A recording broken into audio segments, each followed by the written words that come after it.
I posted a photo on my WeChat moments, using the tone of a full-on simp. The caption said, "True love isn't bound by blood ties. At the request of Goddess Sophia, I got sterilized for love."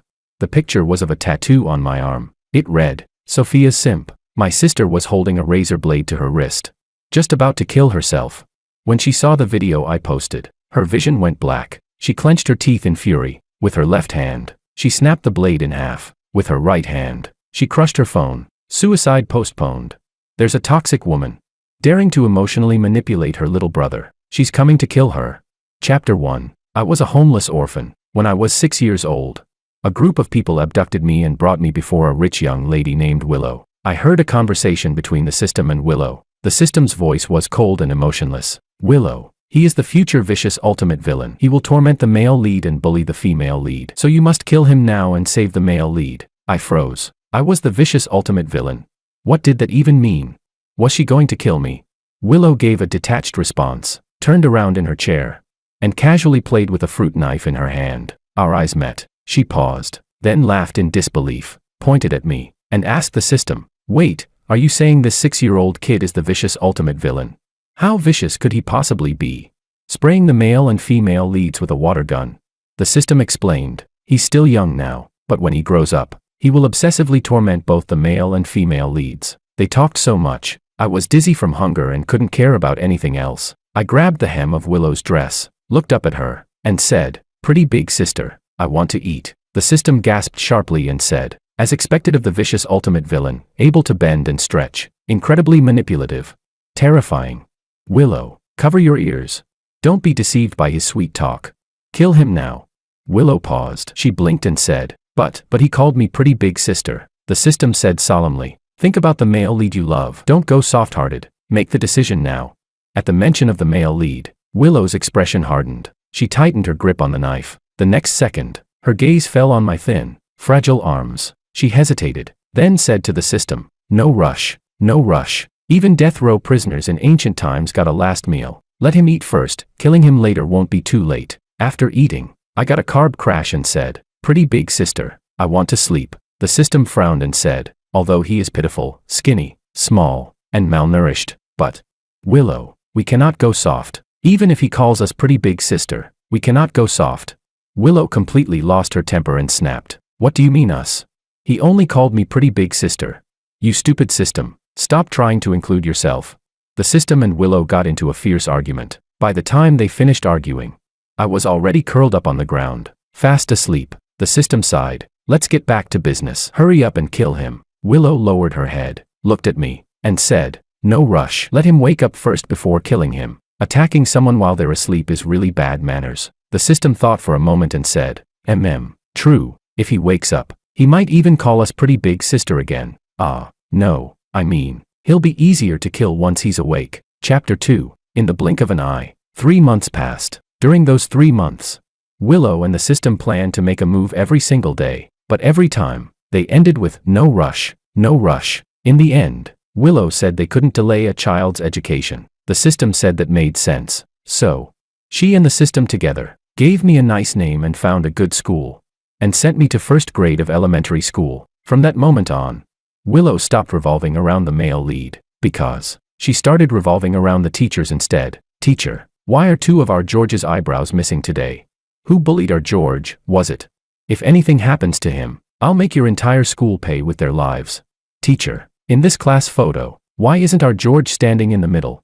Oh my God, our George is obviously the best and most well-behaved child. Does the tens of millions our Lou family donates to your school every year mean nothing?" Willow Lou's domineering female CEO side was beginning to show, and my little demon child side was also starting to emerge. Soon, the principal began messaging Willow, "Young lady, hello. It's like this. George insisted on playing horseback riding with his female deskmate at school today. Please take a look, this is really inappropriate."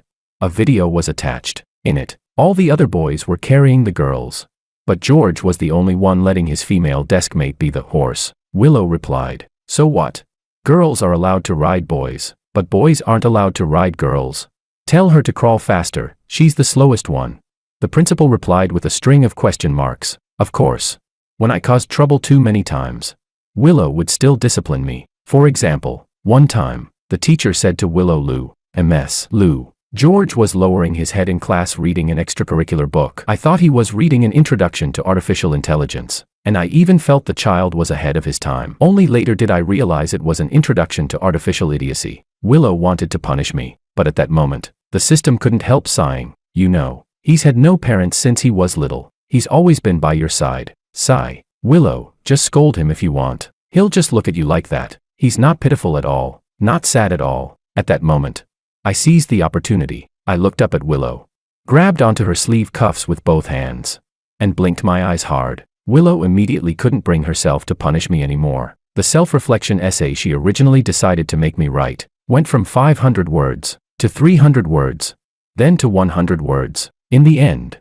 she only made me write a few characters. She thought I would write, "Big sister." I was wrong, but when she opened it, she found, "I love you, big sister." She and the system both sucked in a sharp breath. Tears welled up in their eyes at the same time. And from then on, they couldn't bear to scold me even once more. Heh heh. This vicious villain's childhood form was merely using a tiny bit of strategy. Chapter 3. But I had also seen Willow lose her temper. That day, Willow was on a date with the male lead, Makoto. It should have been a very important date, because, according to the plot, she was supposed to completely fall in love with Makoto because of it. However, the moment she arrived at the restaurant Makoto had reserved, she received a call from the principal. The principal sounded frantic. "Young lady, this is bad, really bad. Today the school held a cooking activity, and George didn't cook the green beans thoroughly. After all 30 students in the class ate them, they were sent straight to the hospital. Your George has turned into Hannibal Lecter." Willow had no choice but to stand Makoto up and rush off to clean up the mess I had caused. I remember it very clearly. That was the first time Willow ever lost her temper in front of me. She was furious and shouted, "This is outrageous." They knew George was going to cook, so why didn't they take antidotes in advance? Did they even think about how much psychological trauma it would leave on our George when they all passed out after eating? What if our George is scared of eating in the future? Our George is already so skinny, and you still had to scare him like that. The principal was so frightened that sweat poured down his head. He nodded repeatedly and said, "Exactly. Kids these days really have no sense at all. How could they not take antidotes beforehand? I'll definitely lecture them later." I hope George wasn't scared. Sigh. "Young lady, look at the trouble this has caused. Please don't be angry." Still, Willow was afraid that the other children would stop playing with me because of the green bean incident. So, she gave every classmate who ended up in the hospital a courtyard mansion in the city center and a luxury car. 30 classmates. Each one woke up to find a property ownership certificate and car keys with a R logo placed in front of them. The classmates were overjoyed. They asked each other if they had already arrived in heaven, and how something this good could possibly be real. In short, not a single classmate hated me because of the incident. On the contrary, many students at school begged me to become the Demon King again and cook green beans for them. Ever since I got a big sister, life had become unbelievably happy as I dodged 3 classmates who were chasing me and begging me to cook green beans again. I thought to myself just that. Chapter 4. Time flowed on like water. That year, I was 16. Willow was 26. That day, I was sitting in class at school. Suddenly, I saw bullet comments floating across the ceiling. "So sad. Is the devoted female supporting character Willow about to be written out?" More bullet comments followed. "Yeah, the male lead just proposed to the female lead. He even invited Willow to their wedding." Makoto compared Willow to the poor female lead and said to her, "Willow, she's different from you. She's a blank sheet of paper, a pure white flower that has never been tainted by the secular world. A woman like you, raised by money, no matter how glamorous you dress, can never outshine the purity and clarity in her eyes." Willow was shaking with rage. Another bullet comment replied, "The problem is, this so-called poor female lead's dream is literally to get rich overnight, wear luxury brands, and live in a villa. She'd love nothing more than to marry into money. No idea what she's acting all noble about." Yet another bullet comment said, "Forget all that. In 20 minutes, Willow is going to end her own life. Sigh, she's my favorite son, a rich young lady. Such a pity. After she dies, the Liu family will be eaten alive by their competitors. And her younger brother will go from a rich heir to a penniless nobody. So tragic. My sister was going to kill herself." I jumped to my feet and bolted out of the classroom. I absolutely could not let my sister die. I had to find her, now. But where would she be? I called her phone. No answer. It wasn't turned off. The calls were being hung up. In a flash of inspiration, I thought of a solution. No matter where my sister was right now, I definitely wouldn't make it there in time, so I could only try an unorthodox method. I rushed into a tattoo shop, asked the owner to make a temporary tattoo, then ran straight to the andrology department of the hospital next door. I stuck the tattoo on my left arm. It read, Sophia's Simp. I pulled a pink long-sleeve shirt over my right arm, after finding the right angle with my phone. I framed the department sign in the shot, held my left hand with my right, fingers interlocked, and deliberately exposed the tattoo. Then I set the timer. Just like that, I got a photo packed with information. I immediately posted it on WeChat Moments, visible to my sister only. The caption read, True love isn't bound by blood ties. At the request of Goddess Sophia, I got sterilized for love, no regrets. Below that, I attached a screenshot showing the transfer of all my assets. With the note, voluntary gift. In less than half a second, the bullet comments exploded. Why isn't the second female lead dying anymore? No idea. She screamed something like, that toxic woman deserves to die, and ran out. I let out a long, deep breath, and collapsed into a chair. The nerves that had been stretched tight finally loosened, just a little. Chapter 5. But I knew this act couldn't end yet. I immediately deleted the post, pretending I had forgotten to block her.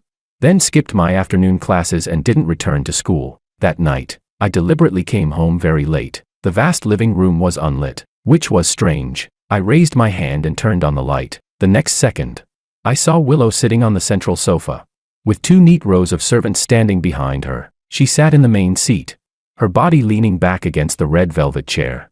Legs crossed, eyes half-lidded, expression blank and cold. All the servants behind her had their heads lowered. I jumped in fright and asked, Sis, why are you back? She didn't answer. Her gaze was icy, locked onto me for a long time. It was already summer.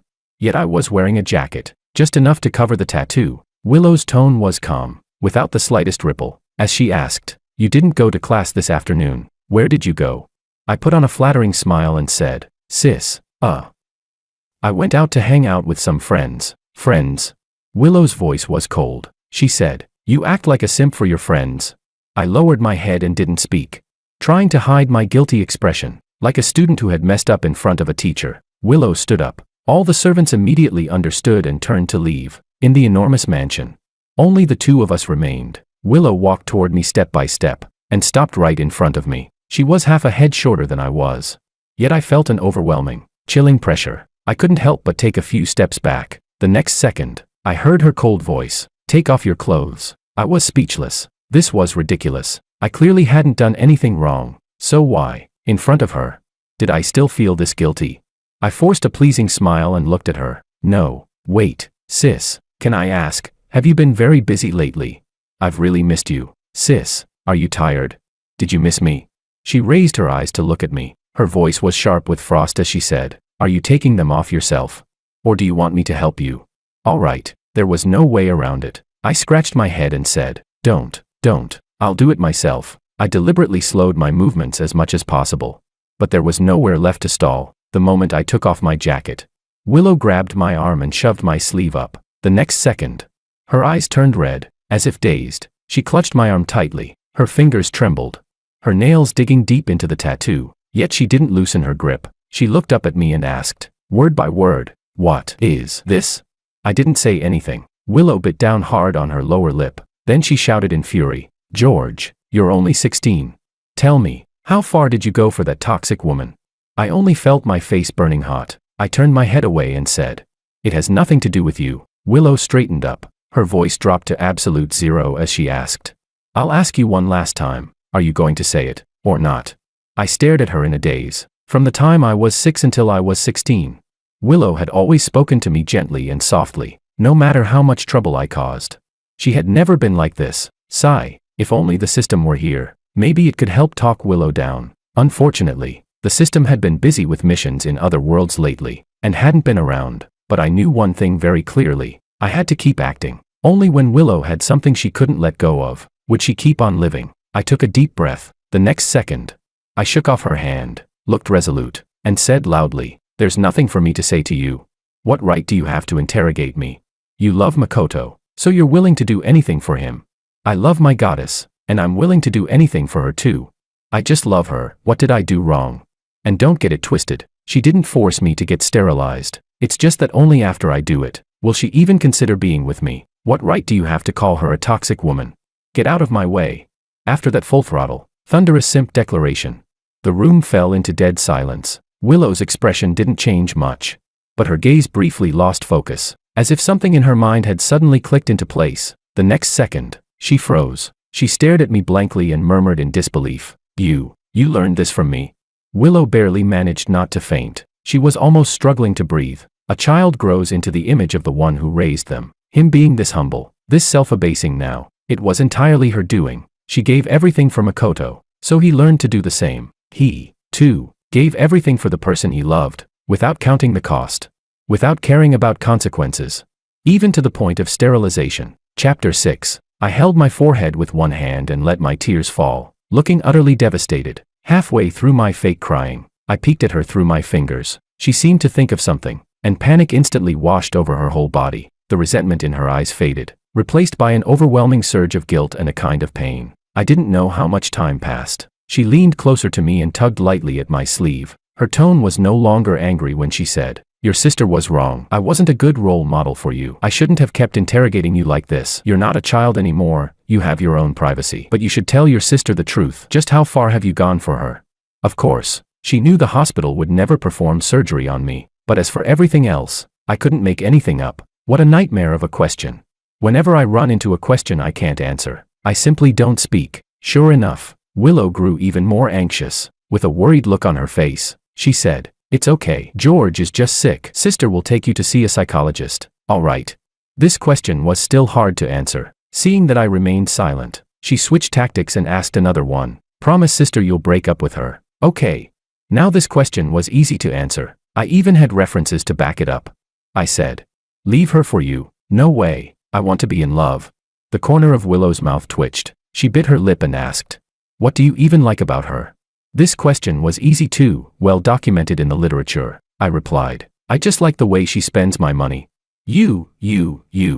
Willow raised her hand at me, then slowly lowered it again. In the end, she just couldn't bring herself to slap me. She swallowed her anger again and again. Surprisingly, she didn't even curse me. Instead, she shouted, George, go kneel in the study as punishment. Kneel until you're willing to break up.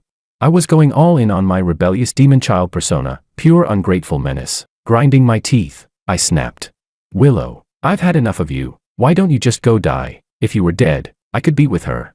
Willow froze, then laughed in anger. She glared at me and said, If I die, you think you and that bitch can live happily ever after? Fine. George, don't worry, I'll live to 100. You two can forget about being together. Inside, I was ecstatic. That was exactly what I wanted.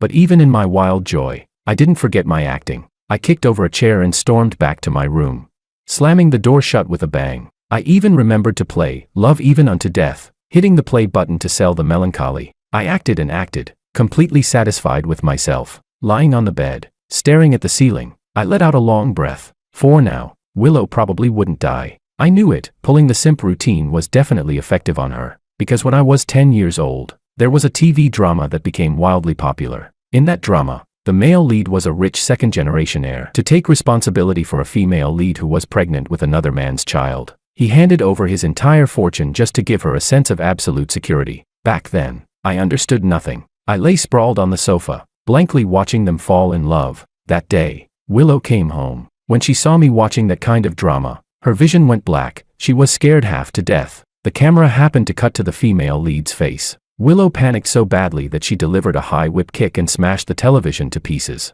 The very next second, she realized what she'd done and hurriedly said to me, George, it's okay. It's okay. Sister was just practicing a split and lost her balance. She took my hand and led me back to my room. Then she told the butler that this TV drama was to be permanently blacklisted. I was never allowed to see it again. And that night, Willow played a game with me. She made me take out all of my allowance and go all in on an exploding bean challenge. If I picked the wrong bean, all my allowance went straight to her. If I picked the right one, the prize money would keep accumulating. I still remember that day. She successfully wiped out every last cent of my allowance. I completely broke down and burst into loud sobs. I cried with snot and tears all over my face. Willow squatted in front of me and gently wiped away my tears. She said, George, even when you know the odds, you can still lose. People's hearts are impossible to predict. If you gamble your entire fortune on one person's heart, how many chances do you really think you have of winning? From now on, no more going all in. Got it?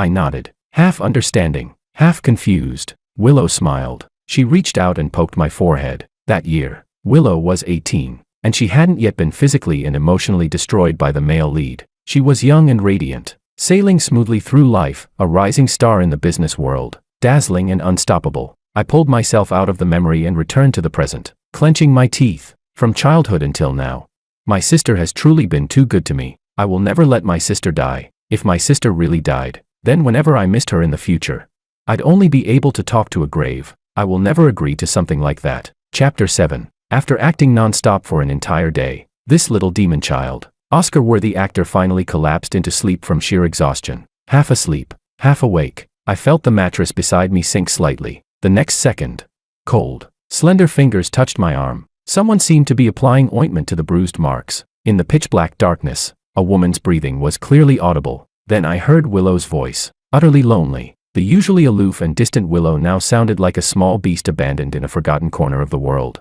Her voice was light and hoarse as she said, "George, when you were 8 years old, you said you wanted to protect me. You were obviously still such a little child. How strange." But those words, I've never forgotten them. Willow gently brushed aside my bangs. I caught the scent of her perfume, mixed with a strong smell of alcohol. Her voice trembled. "When I was 16, our parents died. I inherited the family business and stood on my own. No one ever dared to say they would protect me. But today, for the sake of a woman, you actually told me to go die. Clearly, I am your only family, and you are my only family." I felt cold drops of liquid hit my face, then trail slowly downward. For a moment, it felt as if I were crying too. The drops kept falling, more and more, like a rainstorm. She choked back sobs and said, "Sister isn't a good role model. Sister didn't teach you well." "George, if there were no sister, what would you do? Would you be tricked by that bitch? Would you foolishly give everything for her? Would you choose to forgive her cheating? Would you take responsibility for a toxic woman's mess?" A light went off in my head. That actually gave me an idea. Tomorrow I'll fake a pregnancy test report, say that even though I never touched her, I'm about to become a father. That should really flesh out my simp persona. I was busy plotting. The next second, Willow shook me gently. Not knowing what she was about to do, I quickly pretended to be half asleep and called out, "Sis." Seeing that I'd woken up, Willow acted as if she hadn't cried at all. She put on a cold face, snorted softly, and said, "So you still remember I'm your sister? How strange. I thought I was your sworn enemy." The next second, she clapped her hands and called someone in. Only then did I realize, a professional team of beautiful psychologists was already standing by, fully prepared. Well then, looks like this psychological evaluation is unavoidable. Chapter 8. The next day, my sister seemed to be in much better shape. She was fully focused on reading How to Stop Adolescents from Falling into Puppy Love, and didn't even answer Makoto's phone calls. But what I didn't expect was, Makoto showed up at our door. Chapter 9. He came for money. Earlier, he wanted to start a company and get into import-export. My sister had given him 60 million. He rented a luxury office building in the city center, and hired a whole group of employees who bowed to him every day, calling him boss. The 60 million was spent in no time. But the business never took off. Now he'd come to ask my sister for a second round of investment. Makoto stepped inside. He swept his gaze around the first-floor living room, looking like a male lion patrolling his territory. Then he sat down on the sofa, adjusted his glasses, and sized me up as he asked, "Where's your sister? Why isn't she down yet?" He had a dignified appearance, sharp brows, bright eyes. Just sitting there, he looked extraordinary. Even so, I had no desire to talk to him. I pretended not to hear him and kept my head down, playing on my phone. A servant answered in my place. "Miss Liu is reading parenting books in the study on the 4th floor. She'll be down in a while." Suddenly, my phone was snatched out of my hand. I looked up at Makoto, raised an eyebrow, and said in a low voice, "Give it back." He didn't. Instead, he stuffed the phone into his pocket, lowered his head to look at me, and said, "George, I heard your sister's planning to send you to study in the US. Take my advice, don't go abroad. Study domestically. Tuition in the States isn't a joke. Later, tell your sister you're not capable enough and don't want to go. Got it?" The way he spoke was like a father lecturing his son. I snatched my phone back in one swift motion and smiled casually. "What does that have to do with you? Are you worried my sister's spending too much money? Then don't come asking her for investment. Stop pretending to be some big shot." He suddenly flew into a rage. He grabbed my collar, his fist almost smashing into my face. I hadn't seen it coming at all and was badly startled. Then he pointed at me and snapped, "I let a lot slide before because you were young. You little bastard. You really have no conscience. Do you even see how your sister treats you? She's a woman, raising an orphan like you from childhood all the way to now. You don't see her hardship. You don't see her grievances. All you ever do is open your mouth to take and leech off her. No gratitude toward your elders at all. Willow has no obligation to raise you. No obligation to spend this much money on you. Understand? You really plan to cling to your sister for your entire life? A grown man being supported by a woman, aren't you ashamed? Useless piece of trash. So many, no obligations. I was honestly impressed. Makoto really missed his calling by not becoming a lawyer. At this moment, he stood there high and mighty, eyes blazing as he glared at me, as if I were some unforgivable villain. And he were the archangel of judgment passing sentence. In that instant, it all clicked. No wonder they said I, the vicious, evil villain, would end up tormenting the male lead. So that's how it worked. Every time I spent my sister's money, he felt tortured. Suddenly, I spotted my sister on the spiral staircase, walking toward us. An evil idea popped into my head. I immediately smiled at him. You're right. I really am useless. At my age, I should have gone out to work and earned my own money a long time ago. The fury on Makoto's face froze. He seemed unable to believe what he'd just heard. A flicker of surprise and joy rose in his eyes. Really? He asked. I smiled openly, my voice clear and ringing through the hall. Of course, big bro. You're absolutely right. What kind of man lets a woman support him? I've done some serious self-reflection and made up my mind. I'm going out to work, earn money, and support my goddess Sophia. I'll buy her a car, buy her a house, and save up $388,000 as bride price. In the next second, Willow's voice exploded through the hall. Don't you dare. She rushed over and grabbed my arm tightly. I widened my eyes, looking utterly confused. Sis, why are you getting mad now? Makoto's right. At my age, it's exactly the time to make money and save up for a wife. So I've decided. Tomorrow I'm heading to a construction site to haul bricks. I opened my phone and showed her the books in my shopping cart. Bravely being the backup option, the true mark of responsibility. The simp self-cultivation. Simp hard enough and you'll have everything. Life on the construction site from zero. From construction site to elite family. My struggle. That girl who smokes, drinks, gets tattoos, and goes clubbing is actually purer than anyone else. One absolutely unhinged book title after another. All laid bare before Willow's eyes. I chuckled and said cheerfully, Sis, don't worry about me. Look, this is the reading list Makoto just recommended to me. Pretty useful, right? I leaned closer and lowered my voice. Sis, Makoto said it himself, men earn money so women can spend it. The more capable and wealthy a man is, the more he wants women to be materialistic. Being materialistic was never a derogatory term, and Sophia was never some bad girl either. If I don't spend money on her, what would a girl like her want from me?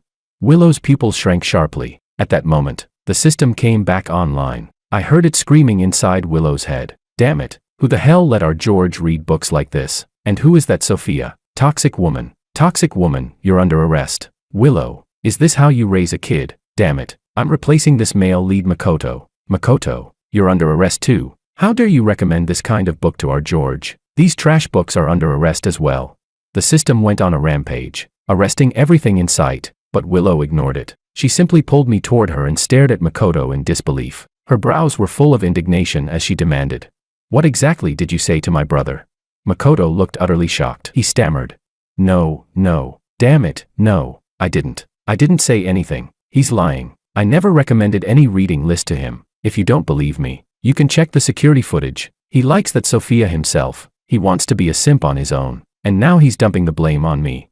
Willow frowned. Her tone was unwavering. There was even a trace of pride in it. She snorted coldly and said, Check the cameras? There's no need. Our George would never lie. Makoto put his hands on my sister's shoulders. He looked straight into her eyes, speaking urgently. Willow, I just told him he should know gratitude, that he should cherish your money and your sacrifices. The next second, unexpectedly, Willow shook him off. Her voice was furious and baffled as she said, How do you know he isn't grateful? And what right do you have to accuse him of being ungrateful? Is what you call gratitude making him drop out of school and go haul bricks to earn money? Let alone the fact that my family is wealthy, even if the Liu family went bankrupt tomorrow. As the eldest sister, like a mother, I would rather wait tables at a restaurant or beg on the streets than let him drop out of school to work before he's even an adult. And even less would I ever let him become a beast of burden out there just to support some other woman. As she spoke, Willow grew even angrier. How could you make him have thoughts like this at a time like this? He's only 16. If he really moved out, I would. She pressed her lips together and stopped herself in the end, turning her face away. A few loose strands of hair fell by her temples, casting shadows over her lashes. In the end, She still couldn't bring herself to outright condemn the male lead. Makoto read the room. As if grabbing onto a sliver of hope, he immediately began to argue his case. Willow, listen to me. I know your brother wouldn't lie. Since that's the case, why don't we check the surveillance footage, see exactly what I said, and then you can judge me accordingly. Just watch the footage first. After that, no matter how much you hate me, I'll accept it. He stood up and said, Butler, please show Willow the security footage. Chapter 10. Butler Alex stepped forward, wearing a flawless professional smile. My temples throbbed violently. I was done for. I had gone way too far. Once Willow finished watching this surveillance footage, I would truly become the vicious male supporting role who framed the male lead. The next second, Butler Alex positioned himself in front of Makoto Ito and said, Mr. Ito, if we play the surveillance footage here, our young master George would have to hear once again what you just said. I do not wish to make the young master listen to that kind of remark a second time. It would not be beneficial to his healthy development. Alex continued politely. However, I clearly remember what you said just now. Mr. Ito, you suggested that, in order to save the Liu family some money, George's tuition should be cut. That makes me feel deeply ashamed. I watched Master George grow up. If the Liu family were ever truly reduced to such a state, I would rather donate my personal retirement savings than allow the young master to lack tuition funds. Willow's expression instantly cooled. She raised her eyes and looked straight at Makoto, as if seeing this person clearly for the first time. Pressing her lips together, she said, You even want to control my brother's tuition? Makoto's lips twitched. Clenching his teeth, he said, Willow, that's not what I meant. I was just worried that if he goes to the United States, he'll splurge, spend recklessly. Alex maintained his perfect smile. He presented several receipts on a tray, bowed, and said, At a gathering hosted by the master's family, it is not really our place as servants to speak. I am getting old and talk too much, something I truly should not have done. Now then, perhaps I should first process the reimbursement for the receipts Mr. Ito submitted. Mr. Ito, let me confirm with you, this time, you spent $78,000 on a dinner with partners, $120,000 on a watch, and $158,000 on high-end bespoke suits. As before, these are to be charged to the company account, correct? Makoto completely panicked. Gritting his teeth, he snapped, How do you do your job? Take these away immediately. There's no need to confirm with me. I'll deal with you, Alex. Willow spoke up. Her eyes were rimmed with red. Shaking her head, she said, Don't reimburse him. What is he? Anyway, on what grounds does the company reimburse him? Butler Alex bowed. Yes, young lady. Makoto stared blankly at Willow as the color drained from his face inch by inch. A single tear slid from the corner of Willow's eye. Still, she turned and left. Her voice choked as she said, See him out. From now on, whenever Makoto comes looking for me, I won't see him. Yes, young lady. I heard the system notification. Female lead's affection toward the male lead has decreased by 30. Current affection level, 70%. Chapter 11. In the days that followed, Makoto never came again, but my sister was also distracted and absent-minded, often staring off into space. The bullet comments buzzed with discussion. So pitiful. The second female lead loving the male lead is fate. Unless her affection drops to zero, without the male lead she'll be listless day after day. Some bullet comments asked, Where did the male lead go? I let out a cold laugh and answered the bullet comments in my head. Where did he go?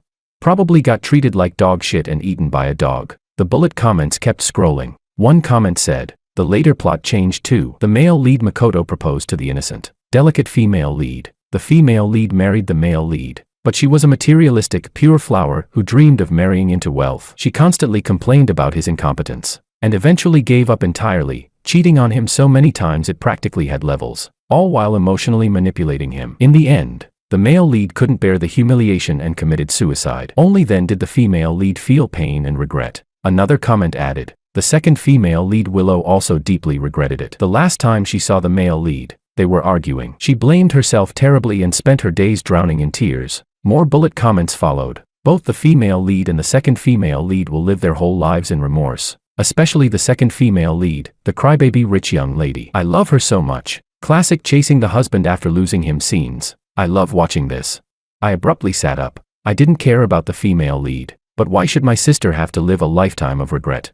At that moment, my emotions were extremely complicated. How should I put it? Toward Makoto, I despised him and looked down on him. I wanted him to roll as far away as possible. Even if he ended up destitute, it would have nothing to do with me. But if that simp really died like this, my sister would regret it for the rest of her life. I stood up and quickly scanned the bullet comments. Found it. Makoto and the female lead's wedding was tomorrow. Right now, Makoto was drinking himself senseless at a bar. I grabbed a jacket and slipped it on, climbed over the wall, and snuck out of the garden. The night wind blew against my head, icy cold, so I casually bought a hat, but only under the streetlight did I realize it was green. Author's note: wearing a green hat symbolizes being cheated on. On the way, I recalled how the story of the Ito family had long circulated within high society. Makoto Ito was the real heir, but he had been switched at birth. He grew up in the countryside until the age of 11 before being brought back to the wealthy family. Yet he was inferior to his older brother in every way and suffered endless humiliation within the elite circle. Because of that, he was always trying to outdo his brother. When his brother started a business, he followed suit. When the family refused to give him money, he came to my sister instead. When his brother got married, the wedding was grand and spectacular, attended by celebrities from every circle. He, too, wanted to give the female lead a lavish wedding, to show off and steal the spotlight. But the family disliked him and refused to help him arrange anything. So once again, he turned to my sister.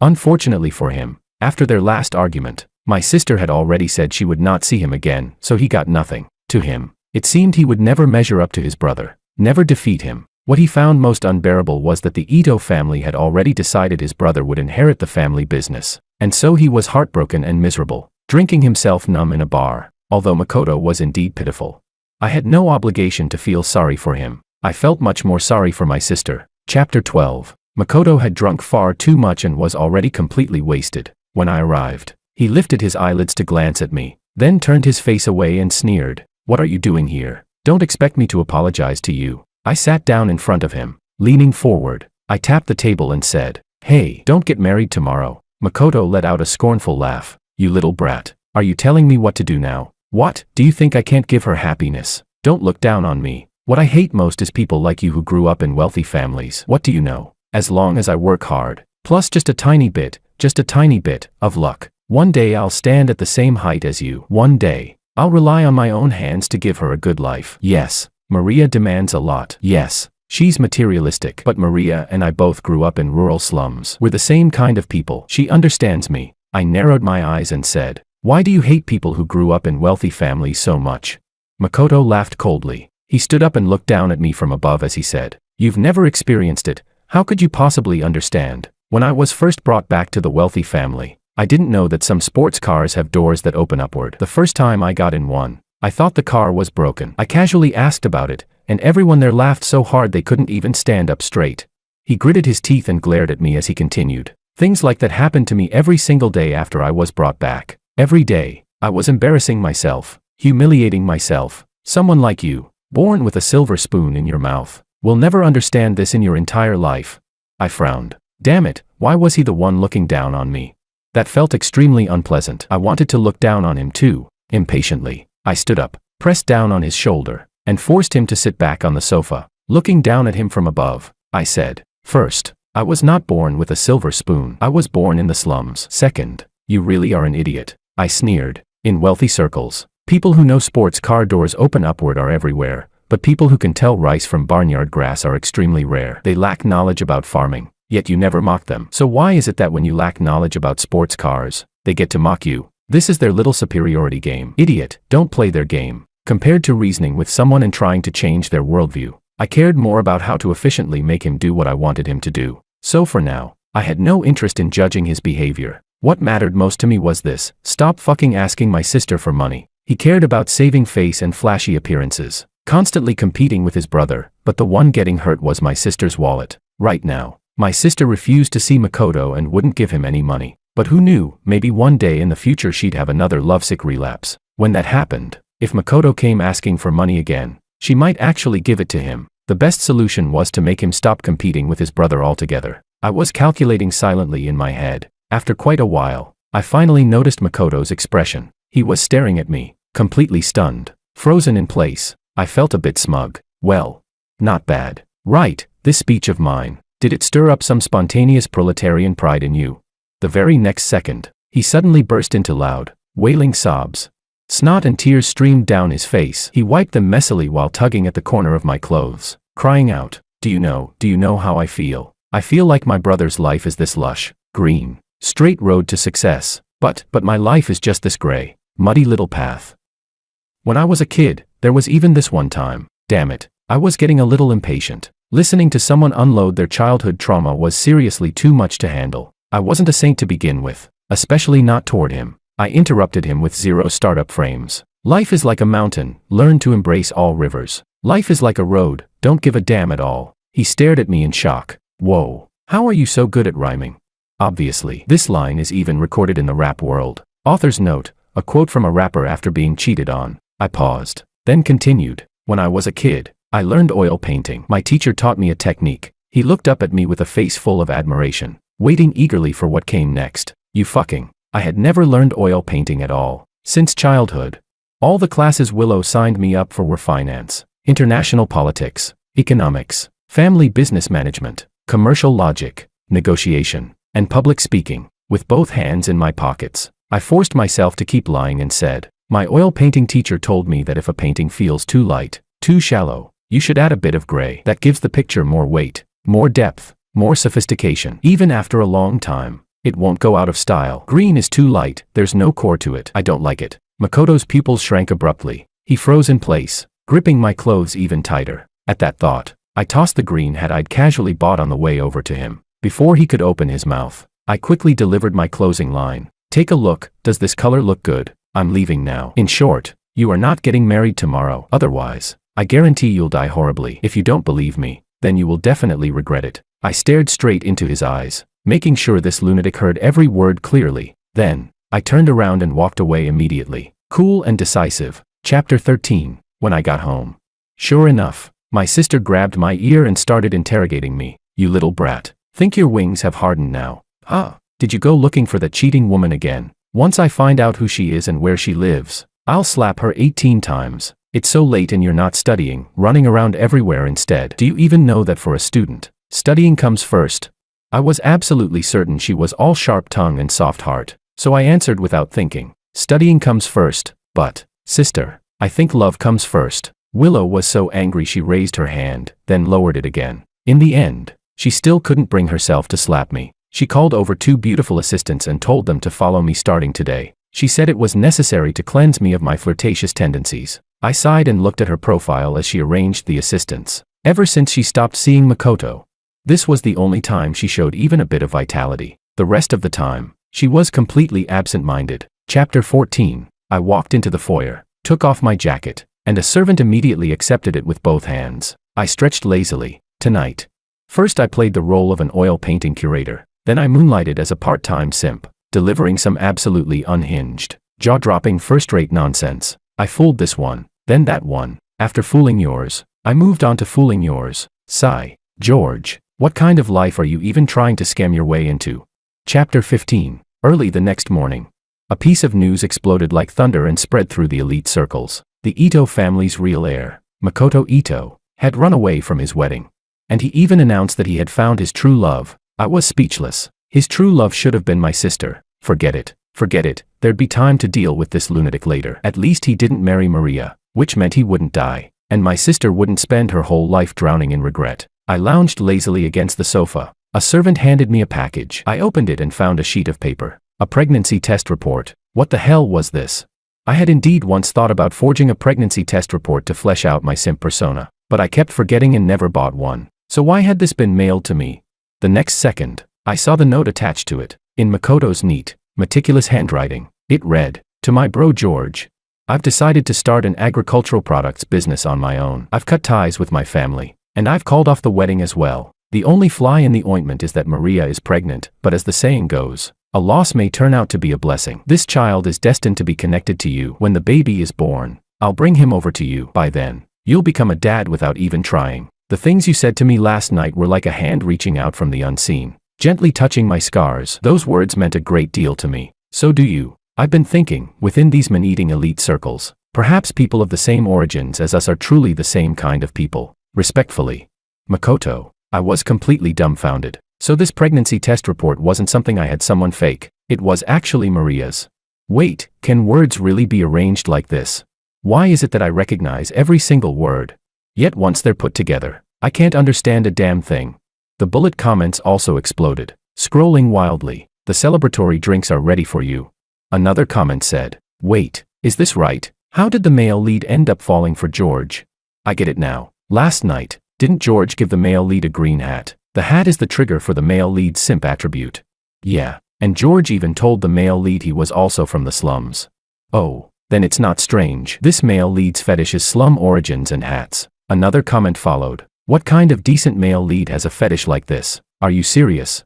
The next bullet comment replied. Enough already. This development is completely unhinged. It's like my dad saying he'll show me beautiful women, only to find out it's clickbait thumbnails.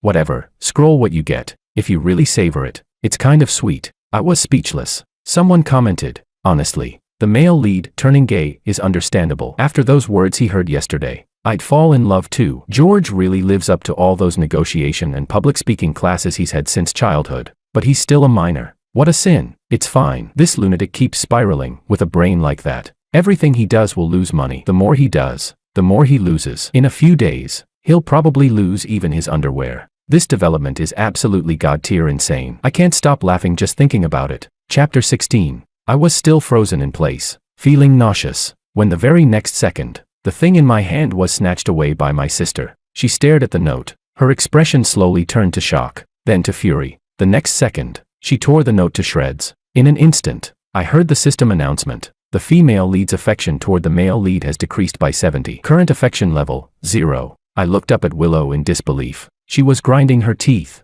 Oh, really? Back then I only said trashy women, gold diggers, and materialistic women were unacceptable. I forgot to mention men. Men are even worse. She completely lost it and shouted. I was so busy guarding against gold diggers that I forgot to guard against you. Damn it, Makoto. Butler, blacklist all his license plates. Keep an eye on him. Don't let him anywhere near our George. The system was screaming as well. Isn't Makoto just another form of gold digger? A brand new gold digger has appeared. Willow, block him properly. He still wants George to take over the mess. Is he insane? You scheming male lead, don't even think about turning our George gay.